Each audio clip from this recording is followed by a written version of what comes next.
Bismillahirrahmanirrahim. Assalamualaikum warahmatullahi wabarakatuh. Alhamdulillahirabbil alamin. Wassalatu wassalamu ala nabiyina Muhammadin wa ala alihi wa sahbihi ajmain. Amma ba'd. Anak-anakku yang Abi cintai dan juga segenap pendengar serta pemirsa yang mudah-mudahan senantiasa dirahmati oleh Allah Azza wa Jalla. Alhamdulillah, pada kesempatan pagi yang berbahagia kali ini kita bisa melanjutkan kembali kuliah subuh online kita, masih tentang tips hidup bahagia. Kali ini kita akan membaca apa yang ditulis oleh Syekh Abdurrahman bin Nasir As-Sa'di di halaman 22. Halaman 22. Yaitu poin yang ke-7. Poin yang ke-7. Silahkan dibuka halaman 22, Mas Usamah. 7. Melihat orang-orang yang berada di bawahnya dan tidak melihat orang-orang yang di atasnya. Melihat orang-orang yang berada di bawahnya dan tidak melihat orang yang di atasnya. Maksudnya gimana? Di bawah sama di atas, berarti kita harus melihat bawah terus gitu. Melihatnya lebih kekurangan. Bagus. Kita melihat orang yang di bawah kita, maksudnya adalah yang kekurangan. Kalau di atas artinya orang yang kelebihan, ya, yang memiliki kelebihan. Jadi orang di dunia itu kan tidak satu level, ya. Hartanya beda-beda, kekayaannya beda-beda, fisiknya beda-beda. Ada yang tinggi, ada yang rendah, ada yang kaya, ada yang miskin, ya. Ada yang ganteng, ada yang kurang ganteng, ada yang cantik, ada yang kurang cantik. Nah, tips bahagia adalah kita melihat orang yang di bawah kita. Dalam urusan dunia apa dalam urusan akhirat? Dua-duanya. Jadi kalau kita ngaji dalam urusan dunia. Jadi kalau kita pengen bisa bersyukur, maka sering-seringlah melihat orang yang di bawah kita. Dalam urusan apa? Dunia. Contoh misalnya pagi ini Mas Anjas sahurnya apa tadi? Telur. Terus? Roti. Terus? Air. Kalau kita makan seperti itu, kita makan telur, berapa butir tadi Mas Anjas? 1 butir. Terus apa tadi? Roti. Terus air putih. Ya. Ketika kita makan seperti ini, jangan kemudian kita membayangkan, wah enak sekali ya orang yang lengkap menunya di depan meja. Ya. Yang ada sotonya, ada apanya? Ada baksonya, ada satenya. Jangan lihat yang seperti itu. Ya. Karena kalau kita seperti itu, kita jadi susah untuk bersyukur. Sekarang Abi tanya, Mas Suka, ada nggak yang lebih susah dibandingkan kita? Bukan ada, tapi banyak. Ya. Abi kan pernah cerita, ya, Abi pernah cerita bagaimana seorang ulama namanya Imam Ahmad bin Hanbal, sahurnya cuma air putih. Apa sahurnya? Cuma air putih. Ya. Bukanya? Sama, air putih lagi.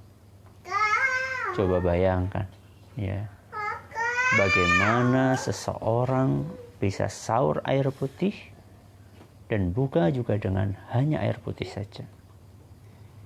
Ini tentu kondisi kita saat ini lebih baik, ya, lebih baik dalam arti harta atau makanan yang kita miliki lebih baik daripada yang dimiliki oleh orang lain. Orang itu hidupnya susah, kenapa? Karena dia selalu melihat orang yang di atasnya. Ya, orang susah ketika dia melihat ya orang yang ada di atasnya.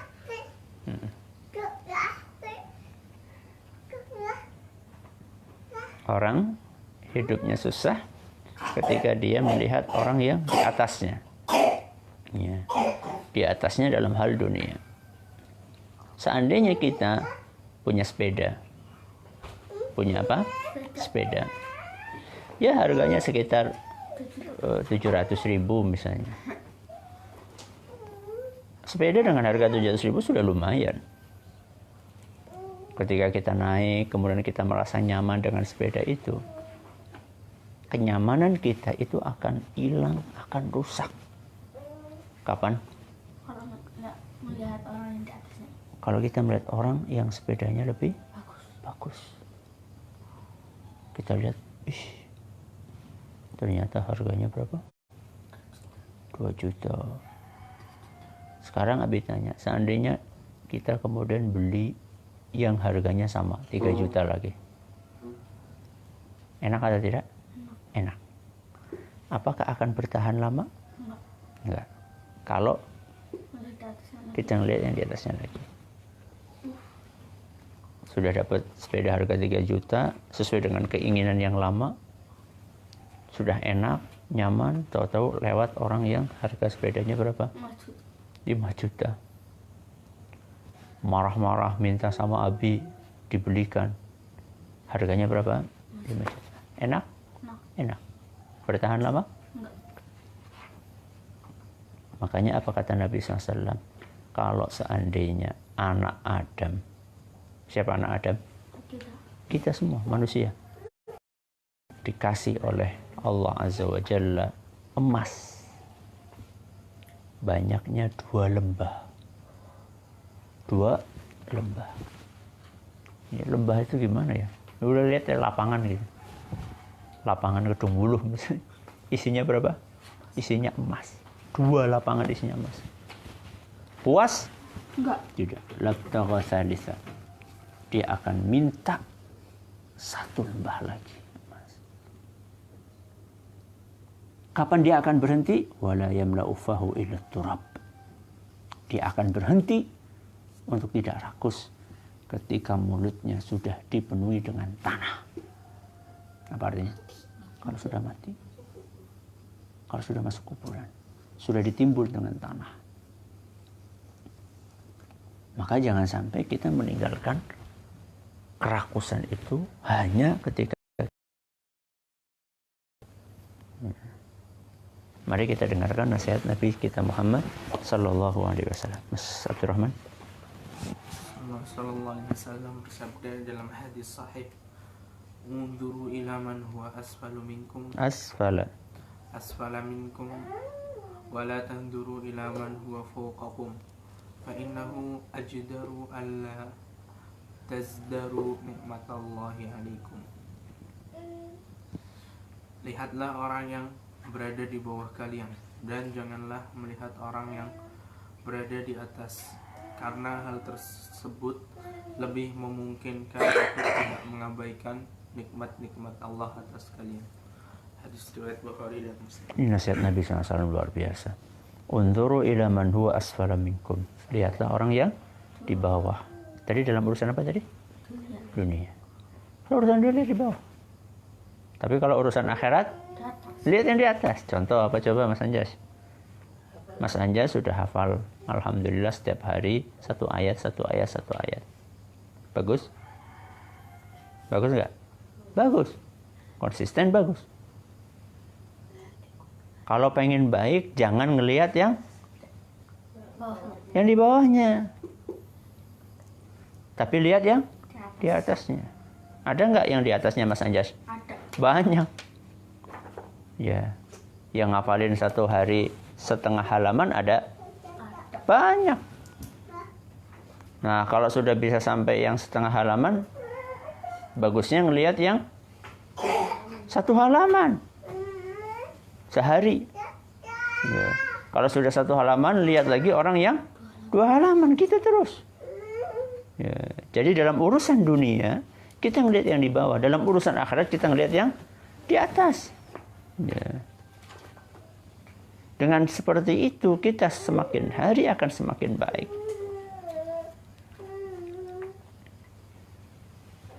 Misal sehari kita di bulan Ramadan ini punya target sehari 1 juz. Berapa? 1 juz, baca 1 juz. Alhamdulillah sudah berjalan. Misalnya sudah berjalan dengan baik.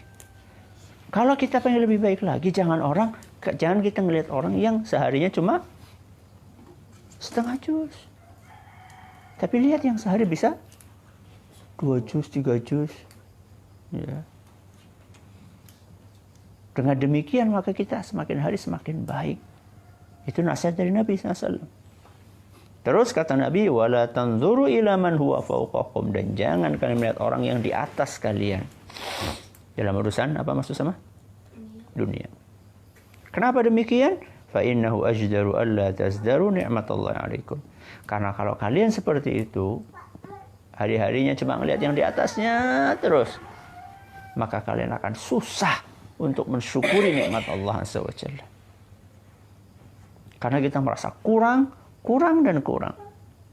Ya. Dalam pepatah Indonesia yang mengatakan, jangan tertipu dengan hijaunya rumput tetangga. Jangan tertipu dengan hijaunya rumput tetangga. Punya tetangga rumputnya hijau banget.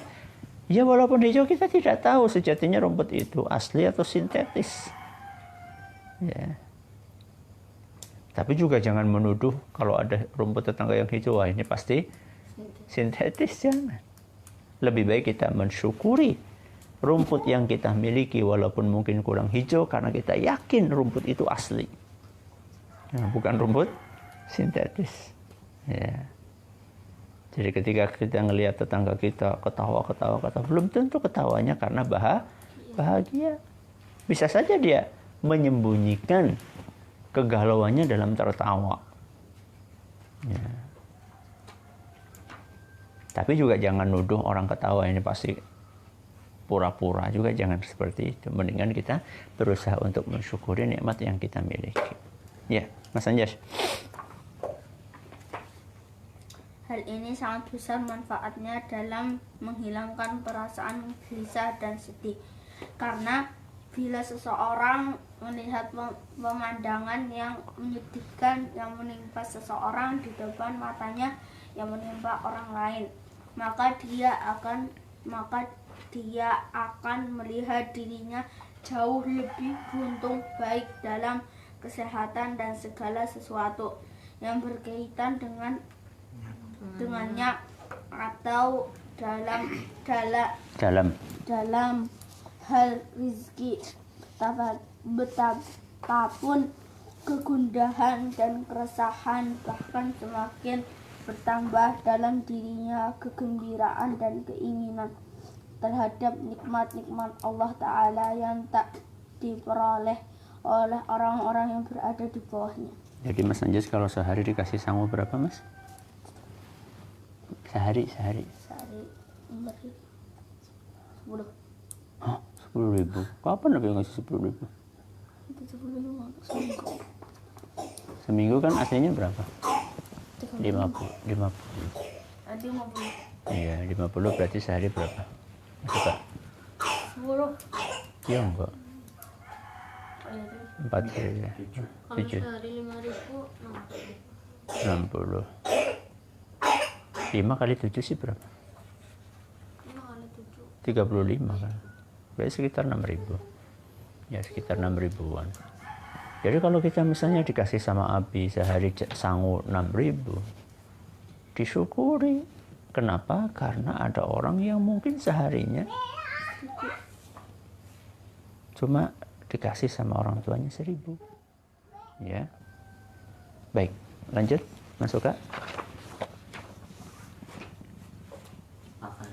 Maka halaman 23. Maka setiap kali seorang hamba memperhatikan nikmat-nikmat Allah, baik yang nampak ataupun yang tersembunyi, baik dalam urusan agama maupun dunia, dia akan melihat bahwa Rabb-Nya telah memberinya kebaikan yang banyak dan menjauhkannya dari aneka macam keburukan. Tidak diragukan lagi bahwa hal semacam ini akan mampu mengusir kegundahan dan keresahan serta mendatangkan kebahagiaan dan kegembiraan. Kalau tadi kita bercerita tentang nikmat-nikmat yang sifatnya duniawi, ternyata banyak juga nikmat-nikmat yang sifatnya ukhrawi. Contohnya, kita diberi hidayah oleh Allah Azza wa Jalla, mau belajar Al-Quran. Nikmat atau bukan? Nikmat. Ada nggak anak-anak seumur kalian yang belum bisa baca Quran? Banyak.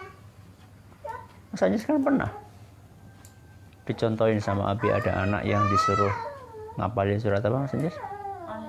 Al-Ikhlas. Ternyata nggak hafal.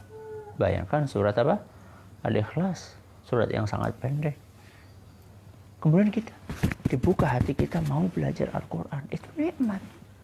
Syukuri nikmat tersebut. Ya. Kalian, anak-anakku, punya orang tua yang lengkap. Abi dan Umi. Masih ada dua-duanya. Bukan hanya orang tua yang masih lengkap, tapi orang tua yang insya Allah peduli. Peduli untuk mengingatkan. Itu nikmat. Betapa banyak anak-anak yang nggak punya orang tua. Atau punya orang tua tapi orang tuanya gak peduli. Ya. Jadi ketika anak-anakku ya selalu diingatkan, ayo nak, pagi ini waktunya apa? Baca Quran. Ayo nak, zikir dulu sebelum keluar. Itu adalah sebuah nikmat. Tidak sedikit orang tua yang membiarkan anaknya ngaji, gak ngaji, bahkan sholat, gak sholat, terserah. Mau pulang jam berapa aja terserah. Banyak orang tua yang seperti itu. Ya. Jadi apa yang kita alami saat ini, apa yang kita rasakan adalah nikmat yang sangat besar. Ya. Dan ketika kita mengingat nikmat-nikmat itu, maka hidup kita akan apa? Bahagia. Sebaliknya, ketika kita selalu melihat orang-orang yang kekayaannya di atas kita, kemudian kita menganggap kecil nikmat yang kita miliki, maka saat itulah kegelisahan akan mendominasi hidup kita. Maka anak-anakku, para pendengar, para pemirsa, jadikan ini prinsip hidup kita. Selalu melihat nikmat Allah yang Allah berikan kepada kita, dan bahwa nikmat itu pasti lebih banyak, lebih istimewa dibandingkan apa yang dimiliki oleh orang lain. Mudah-mudahan bermanfaat. Wallahu ta'ala a'la wa a'lam. Kita tutup dengan membaca doa kafaratul majlis. Subhanakallahumma bihamdika asyhadu an la ilaha illa anta astaghfiruka wa atubu ilaik. Wassalamualaikum warahmatullahi wabarakatuh.